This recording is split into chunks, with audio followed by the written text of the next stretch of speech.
Minus பக்கங்கள். Hi friends, இது மாலிகாவின் கேளுங்க கதை கேளுங்க. மானஸ் எழுதிய வானவில் நெஞ்சங்கள், அத்தியாயம் 128. ராமு, லிங்கேசன் எங்க? ஜெகநாதன் லிங்கேஸ்வரனின் டிரைவர் ராமச்சந்திரனை அழைத்து கேட்டார். தோப்புல இருக்காருங்க ஐயா.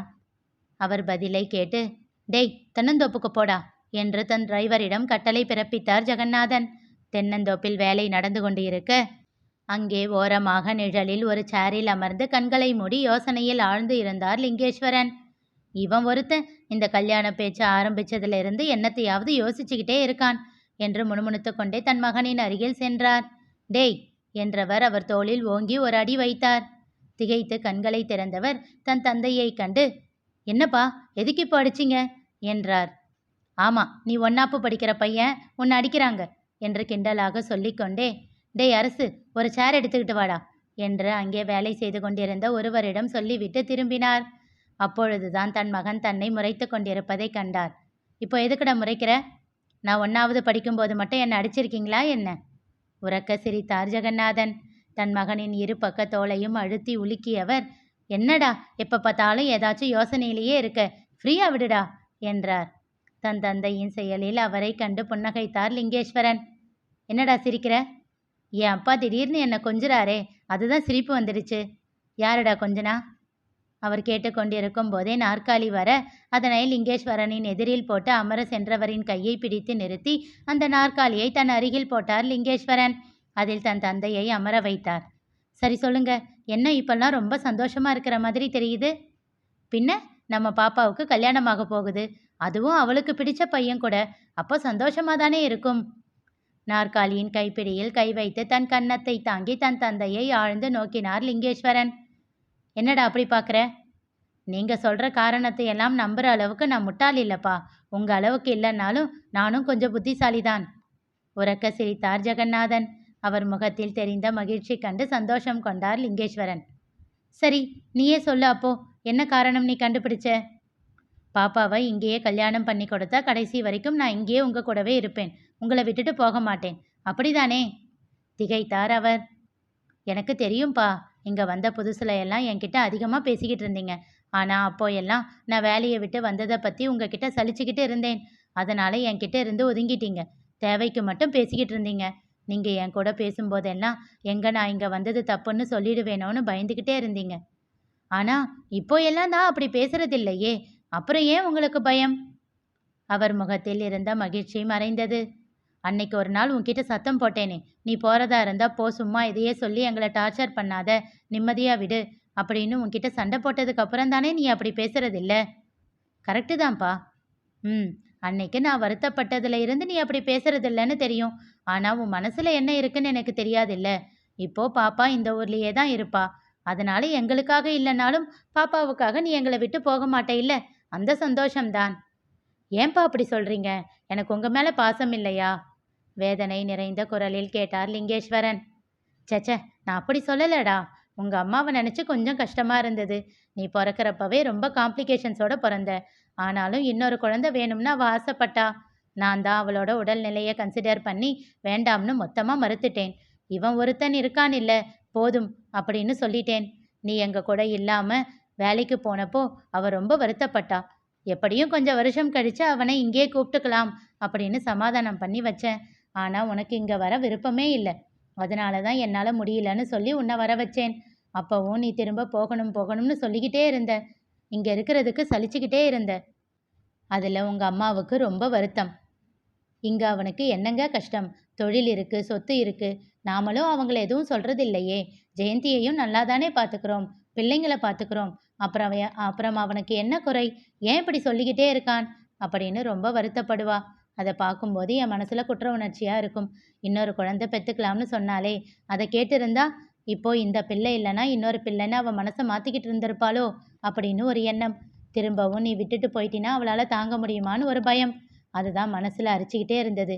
இப்போது பையன் கடைசி காலத்தில் நம்ம கூடவே இருக்க போகிறான் அப்படின்ற ஒரு திருப்தி வந்துடுச்சு. நம்ம பையன், மருமக, பேர பிள்ளைங்க யாரும் நம்மளை விட்டு போக மாட்டாங்க அப்படின்றது நிச்சயமான உடனே முகத்தில் சந்தோஷம் தெரியுது. தன் தந்தையின் கையை எடுத்து தன் கைகளுக்குள் வைத்து அழுத்தியவர், சாரிப்பா, நான் உங்களை ரொம்ப கஷ்டப்படுத்திட்டேன்ல என்றார் வருத்தத்தோடு.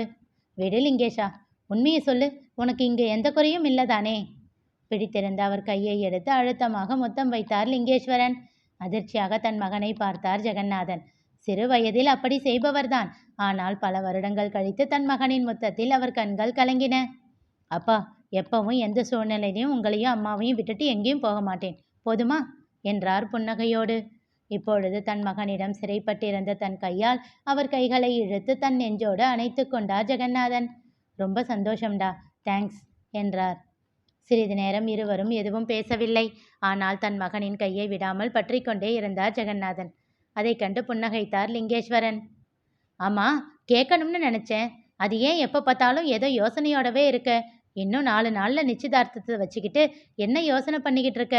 உனக்கு இந்த இடம் விருப்பம் தானே? ஏன்பா, விருப்பம் இல்லாம தான் அவன் இடத்துக்கு படியேறி போய் சம்மதம் சொல்லிட்டு வந்தேனா? உரக்க சிரித்தார் ஜெகநாதன். அப்போ வேற என்ன யோசனை? சிறிது நேரம் தயங்கிய லிங்கேஸ்வரன் பின் கேட்டார். அப்பா, நான் ஒன்னே ஒன்று கேட்டா நீங்க சிரிக்கக்கூடாது. தன் மகனின் முகத்தை ஆராய்ந்தார். என்னடா இது, புதுசா ஏதேதோ சொல்ற? அப்பா ப்ளீஸ். சரி சொல்லு. நம்ம பாப்பாவுக்கு என்னை விட அந்த முரளியை அதிகமாக பிடிக்க ஆரம்பிச்சிடுமா? திகைத்தார் ஜெகநாதன். பின் அடக்க மாட்டாமல் சிரித்தார். அப்பா, உங்ககிட்ட சொல்லிட்டு தானே கேட்டேன், சிரிக்காதீங்கப்பா என்று சினிங்கிய தன் மகனின் கன்னத்தை தட்டி கேட்டார். ஏண்டா அப்படி நினைக்கிற? அன்னைக்கு நவநீதன் கூட கல்யாணம் வேண்டாம்னு பாப்பா ஒரு காரணத்தை சொன்னாலே, அதை முரளிக்கிட்ட சொல்லாம நம்ம கிட்ட மட்டும் சொல்லி இருந்தா நாம என்ன பண்ணியிருப்போம்? இதெல்லாம் ஒரு விஷயமாடா அப்படின்னு சொல்லி அவளை சமாதானப்படுத்தி இருப்போம்.